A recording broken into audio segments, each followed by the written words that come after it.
Welcome to today's deep dive. I mean, for you, the listener who's been, really tracking Jason's condition with us, well, the battleground is entirely shifting today. Oh, absolutely. Up until this point, the tension has been almost almost entirely internal. Right, locked away inside the labyrinth of his own subconscious trauma. Yeah. But today we're unpacking that exact moment where the internal psychological warfare, it just violently spills out into the physical reality of his hospital room. It's wild because we have this patient trapped in a medical facility, but the very nature of that facility is, well, it's about to be totally unmasked.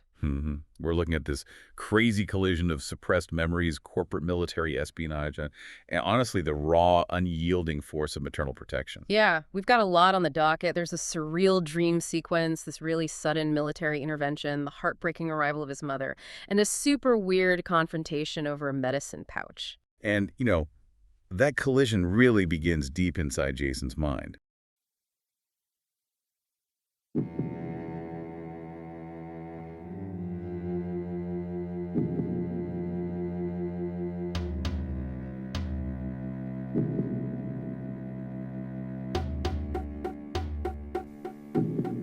Prologue, Part 5. Jason dreamed he was falling from the sky. The thump, thump, thump from above seemed to be pushing him down to the earth. He could see the immobile stars and small gray clouds hanging in the darkness. His stomach tensed, anticipating the inevitable. Suddenly, he stopped falling. It was the desert. He was standing in a grove of palms which eerily hung over him with depressed limbs hanging down. God, where am I? Help! Jason saw the image of his mother walking toward him from the darkness in a flaring white light like a welder's torch. Her awkward, non-fluid movement was eerie and determined like a spirit from a Japanese horror flick. Jason cried out as the woman walked, but never came closer. Mom, where's Marley? He was shouting, but nothing came out. He had no breath. Mom, where is he? She spoke slowly. He's dead, Jason. Jason awoke in a snap, crying out, Mom, where is he? Jason, please. Someone was pushing him onto his back. Days. Haven't seen him in days. Jason, relax. You have to get your heart rate down. Breathe slower, Jason. Marley! Please, Jason, don't move. Come on. Don't make me have to shoot you up again. You're fine. You're okay. I need answers. Just relax. We'll have all the answers you need. Now you have to get your heart rate down. Breathe slower. Jay leaned over Jason and held him in place. Jeff was trying to control Jason's flailing feet. Jason kept screaming, Marley! Don't move. Jay spoke quickly, trying to get Jason's good arm under control. We've got you. Rachel entered the room, not in a nurse's uniform, but in military dress. She held up a small tape recorder in her shaking hand. Both Jay and Jeff locked eyes and then returned to managing their patient. Rachel stood between Jason and a lithograph of a stork, recording his utterances. Jay called out to Rachel, Hey, get the hell out of here. This is a matter for the U.S. military. You have to talk to my CO if you want to talk to me. She crossed her arms, ensuring the microphone didn't get covered accidentally. That's where she was standing when the military and police arrived and pulled both Jeff and Jay out of the room. Their meaty frames and general issue faces were intimidating. However, before Rachel realized anything, Jay had pumped a syringe full of morphine into Jason, and the man was out cold. Rachel stood quietly at Jason's bedside in the calm room, peering down at his silent face. She already snapped off the recorder and just waited, arms still crossed. Jason lay there in dead silence.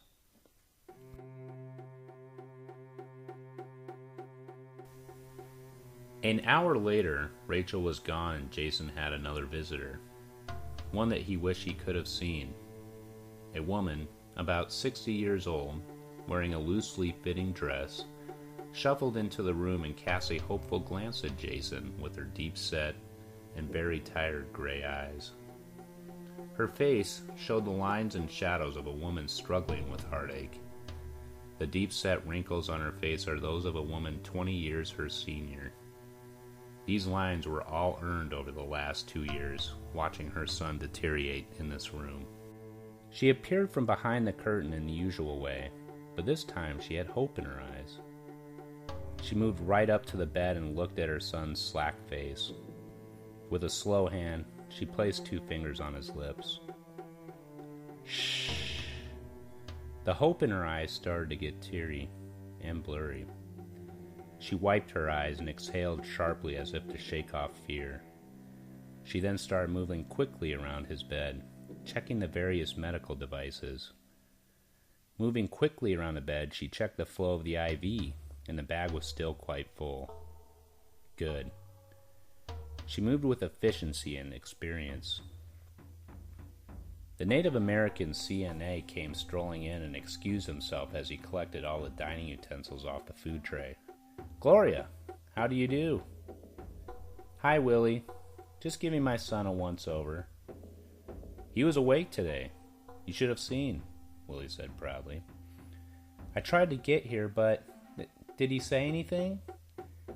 Willie thought, then said, I could hear him yelling. Oh, lots of noise. But did he talk? Oh, yeah. And the young army lady was recording him. Gloria shuddered.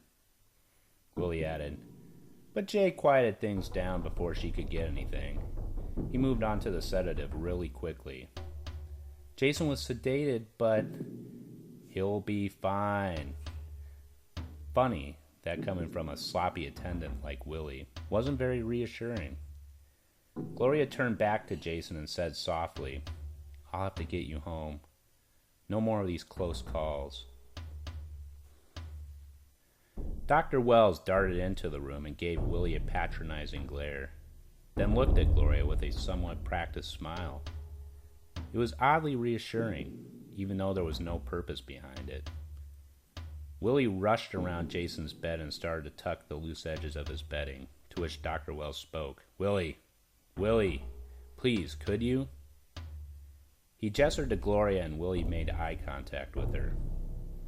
I was saying good morning to Mrs. Matherson. Dr. Wells pointed a finger to the door. Oh. He bowed down a little and headed for the door. Dr. Wells reached up and stopped Willie with a firm and practiced hand. His eyes went to the front of Willie's blue scrub top, and slowly the doctor placed his hand on his chest, just below the neckline. Willie froze. His eyes were sad and pleading. Dr. Wells dipped his fingers into the neckline and pulled a leather cord to a small brown pouch. Dr. Wells stated for the last time, Never again. This nonsense ends today. Willie started to tear up. The doctor added, scolding, And I'll report you to the administrators if I ever see it in here again. Okay. Willie bowed his head again. The doctor realized that Gloria was watching and most likely feeling empathy for Willie.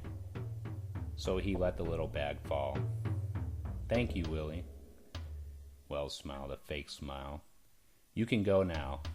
I'll let Miss Markinson know how her son is doing. Matherson, Willie corrected, and walked out.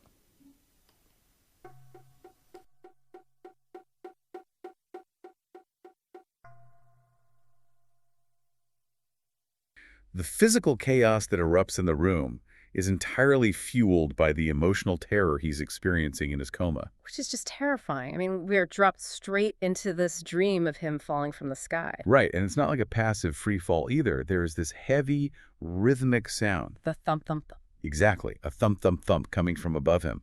And the source describes it as a physical force actively pushing him down toward the earth. While he's just like looking up at immobile stars and these small gray clouds, his stomach is completely tensed, bracing for an impact that, well, that never comes. Yeah, because instead of hitting the ground, he just stops. Right. He goes from this terrifying terminal velocity to standing completely still in a desert palm grove. Which, when we look at the mechanics of sleep, we usually associate that sensation of falling with a hypnic jerk. Oh, right, the Tetris effect kind of thing. Yeah, exactly. That moment, your body spasms as you drift off because your brain misinterprets the muscle relaxation as an actual fall. Yeah. But here, it's that everyday neurological glitch just twisted into an inescapable trauma loop. He's caught in the space between the fall and the impact. Totally. And the trees in this grove have these eerie, depressed limbs hanging over him. It's so surreal. Well, and the sensory details really point to a very specific kind of trauma. That thump, thump, thump, acting as a downward pressure that isn't just a random nightmare sound. No, it's too specific. Right. When you contextualize it with the desert environment and the palm grove, that rhythmic, heavy pressure perfectly mimics the downdraft of a helicopter rotor. Wow. Wait, really? Yeah. I mean, the auditory memory of a catastrophic event is actively bleeding into his subconscious state. It's building the architecture of his nightmare. That makes so much sense.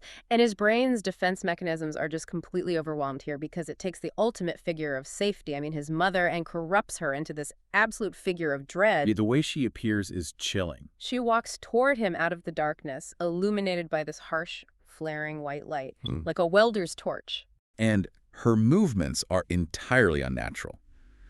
The text describes her moving with this awkward, non-fluid determination. Like a spirit from a Japanese horror flick. It's pure uncanny valley, triggering that primal fear where something so familiar is moving in a deeply incorrect way. It really highlights how entirely compromised Jason's internal safe spaces are. There is zero refuge in his own mind. He's totally paralyzed. He doesn't even have the breath to speak at first. But then he finally forces out a single question to this terrifying apparition. He asks, "Mom, where's Marley?" And her response is just, it's devoid of any comfort. She speaks incredibly slowly and just says, "He's dead, Jason." Which opens up this massive blind spot for us as we're trying to figure this out. Who is Marley? That's the big question. Right. And if we follow the breadcrumbs, the helicopter downdraft, the free fall, the desert crash site, Marley feels less like a brother or a relative. Yeah, much more like a casualty of war. Exactly. A co-pilot, a squad mate, someone who was sitting right next to him when that chopper went down. And Jason's mind is just forcing him to relive the exact moment of loss over and over, using the visage of his own mother as the executioner of that terrible truth. It's brutal. And the sheer psychological weight of that revelation, it shatters the dream state completely. Yeah, he is violently pulled back to reality. He wakes up in a total panic, just screaming for Marley. But the real tragedy is that the waking world is instantly hostile to him. Right, he's flailing so wildly that two orderlies, Jay and Jeff, they have to use their entire body weight just to physically pin him down to the bed. The environment shifts immediately from this psychological trauma to, physical containment. Jay is struggling to hold him down, begging him to get his heart rate under control. And Jay drops a line that completely reframes his role as a caregiver. Oh, the threat. Yeah, he yells, "Don't make me have to shoot you up again." Which is insane. That is not a medical professional trying to soothe a patient in distress. That is a warden threatening a prisoner with chemical restraint. Exactly. It reveals the highly tactical nature of the medical care here. Jay is managing a volatile asset, not a recovering patient. Right, and the reason for his panic becomes super obvious the moment Nurse Rachel steps into the room. Because she isn't wearing a sterile hospital uniform anymore. No. She is in full military dress. Wow. And she just bypasses the struggle on the bed entirely. She stands near the wall, holding up a small, shaking tape recorder to capture his panicked screams. It's such a wild juxtaposition. She's standing next to this serene lithograph of a stork. Right. The universal symbol of bringing new life and hope, looking down on a military intelligence officer recording the trauma-induced confessions of a restrained man. And you mentioned her hand is shaking. I think that's key. She isn't a cold, emotionless robot. She's running on adrenaline, fully aware of the boundary she's crossing. But Jay's reaction to her presence is what really complicates things for me. He demands she get out, and he says, "This is a matter for the U.S. military. You have to talk to my CEO if you want to talk to me." It's a massive contradiction. I mean, if Rachel's the one in the military uniform, why is Jay invoking a corporate CEO while simultaneously claiming this is a military matter? That contradiction is the key to understanding the whole facility. It strongly points toward a corporate military crossover. Oh, like a private contractor. Exactly. Jay and his team likely work for a private military contractor, hence the CEO. They hold a contract that supersedes, or at least rivals, whatever official branch Rachel represents. So this hospital room is basically a contested geopolitical black site masquerading as a critical care ward. Spot on. And the escalation proves it. Military police arrive almost instantly, these imposing figures with meaty frames and general issue faces. And they just begin physically extracting Jay and Jeff from the room? Yeah, and Jay realizes he's lost the physical high ground, so he resorts to a scorched earth maneuver. This part blew my mind. I mean, is it standard protocol to just blindly pump a flailing patient full of morphine the second an authority figure walks in? Definitely not. Before the MPs can drag him out, he plunges a syringe of morphine directly into Jason. He doesn't check vitals. He doesn't consult a chart. He just pumps a heavy narcotic into a man who is already in severe distress, knocking him out cold before Rachel can record another syllable. He is blatantly weaponizing pharmacology. using the sedative as an acoustic shield. Exactly. Right. To cut off the intelligence flow. Yeah. It's a drastic, dangerous intervention. Morphine depresses the respiratory system. Giving a massive dose to a panicked patient mid-struggle is incredibly risky. He is clearly prioritizing the security of Jason's secrets over the stability of Jason's biology. And Rachel's response to being outmaneuvered is deeply unsettling. She doesn't yell at the MPs to arrest Jay or anything. No. She simply clicks off the tape recorder, crosses her arms, and stands silently by the bed. For a full hour. Yes. She stands there, peering down at a sedated man in dead silence for 60 minutes before finally leaving. That isn't just waiting. That is a predatory display of endurance. She's claiming territory, signaling to everyone, "You might have sedated him today, but I have the clearance to stand right here until the drugs wear off." She's playing a long game. Yeah. The intelligence wasn't secured today, but the perimeter was definitely established. But once she finally leaves, the atmosphere just completely deflates. The sterile military tension recedes, and we get a completely different kind of presence. Right. Jason's mother, Gloria, arrives. She's a woman around 60, wearing a loosely fitting dress, and the physical toll of this environment is just carved directly into her face. The source mentions her deep-set, tired gray eyes. Yeah, and deep wrinkles that make her look 20 years older than she is. And those lines were earned over the last 2 years of watching her son waste away in this room. Which gives us a brutal sense of scale. 2 years of this corporate military tug-of-war over an unconscious man. It's agonizing. And the length of that vigil has fundamentally altered her. When she enters, she places 2 fingers softly on his lips to whisper, "shh," but then immediately suppresses her own emotional reaction. She wipes her eyes, exhales sharply, and shifts into this mode of sheer clinical efficiency. It's an analogy you see with families trapped in long-term care scenarios. The institution just swallows their lives. Out of pure survival, she's essentially earned a shadow medical degree. Exactly. She immediately starts checking the machinery.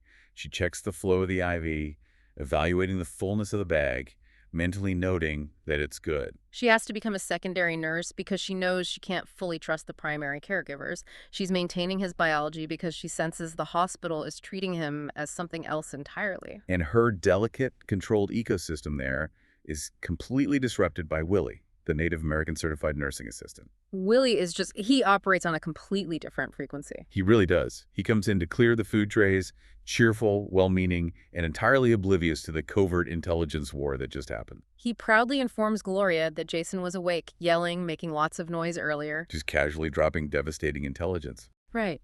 And Gloria gently probes for more info, and Willie cheerfully mentions that the young army lady was recording him, but Jay quieted things down with a sedative. You can practically hear the oxygen leave his room. Willie thinks he's just providing a reassuring update. Oh, the staff managed a disruptive patient? But the disconnect between Willie's intent and Gloria's comprehension is staggering. His naive summary confirms her absolute deepest fears. She shudders visibly, and then she looks down at her sedated son and murmurs, "I'll have to get you home. No more of these close calls." Which completely redefines her understanding of the stakes. Yeah, because in a hospital, a close call usually means a sudden drop in blood pressure, a flat line, a medical emergency. But she isn't talking about his vital signs. She is talking about the military interrogation, the tape recorder. She recognizes that the military extraction of Jason's memories is the actual terminal threat here. Healing him isn't their priority. Containing him is. She understands that as long as he remains in that bed, he is in enemy territory. And just as she makes this internal vow to take him home, the institution itself walks through the door. Enter Dr. Wells. He is the human embodiment of the hospital's rigid hierarchy. He darts into the room, shoots Willie this patronizing glare, and gives Gloria this practiced, fake smile. The source calls it oddly reassuring. But it's totally empty. It's weaponized customer service. Exactly. Just meant to placate a grieving mother. And Willie, still operating on his polite frequency, mentions he was just saying good morning to Mrs. Matson. Which is a subtle but critical detail. Dr. Wells had previously referred to her as Miss Markinson. Willie is correcting the attending physician's mistake regarding a patient's family name. And in a strictly regimented hierarchy, correcting the boss is a dangerous friction point. Dr. Wells retaliates with this extreme overreaction. He points to the door, ordering Willie out. But as Willie bows his head to leave, Wells escalates it to a physical violation. He literally stops Willie at the doorway, places a firm hand on his chest, and dips his fingers into the neckline of Willie's scrubs. To pull out a leather cord attached to a small brown pouch. The boundary crossing is just astounding. An attending physician physically reaching inside a subordinate's uniform? And he holds the pouch and threatens him. Never again. This nonsense ends today. He promises to report him to the administrators. Willie is so humiliated he actually starts to tear up. Which really makes me want to ask you, interpret the pouch for us. Dr. Wells calls it nonsense, but Willie is Native American. Is this a traditional medicine pouch? It absolutely reads that way. So why is a highly educated doctor so deeply threatened by a small personal item worn under a shirt? It highlights a fundamental clash of belief systems. The hospital operates exclusively on sterile, quantifiable dominance. Morphine dosages, tape recorders, MP guards. Everything they can measure and control. Right.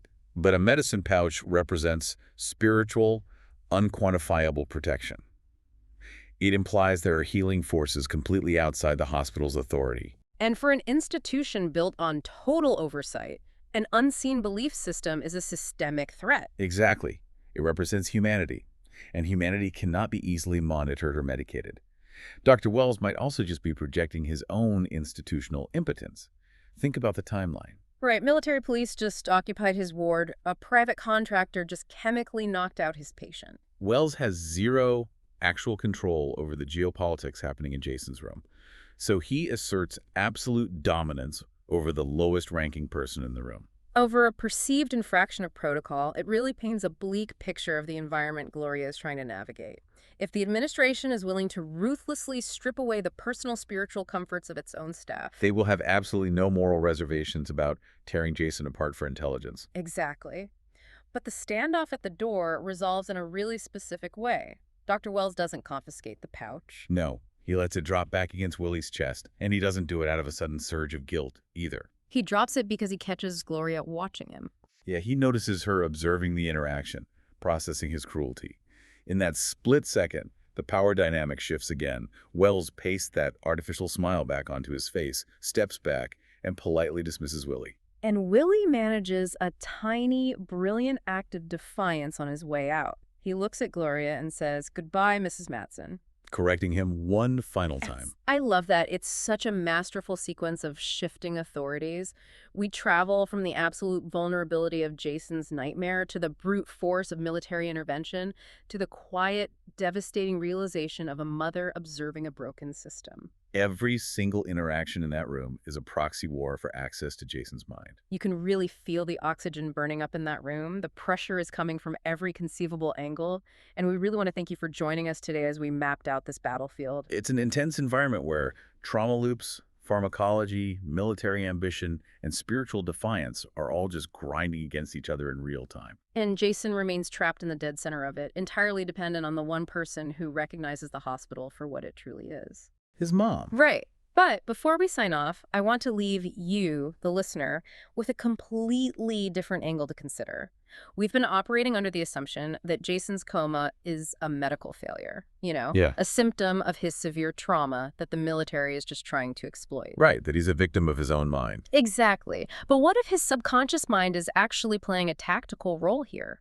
I mean, if Jason's brain is recreating the sound of helicopter downdrafts and manifesting his mother to tell him his squad mate is dead, his mind clearly knows the secrets the military wants. It holds the key. So what if Jason isn't failing to wake up? What if his coma is a deliberate psychological barricade? By keeping himself locked in an endless, terrifying dream, Jason might be actively holding those classified memories hostage, ensuring the military can never get them on tape. Oh, wow. The hospital might not be trying to heal him at all. They might be trying to break a siege that Jason himself engineered. Keep an eye on the monitors, because the real war might still be entirely in his head.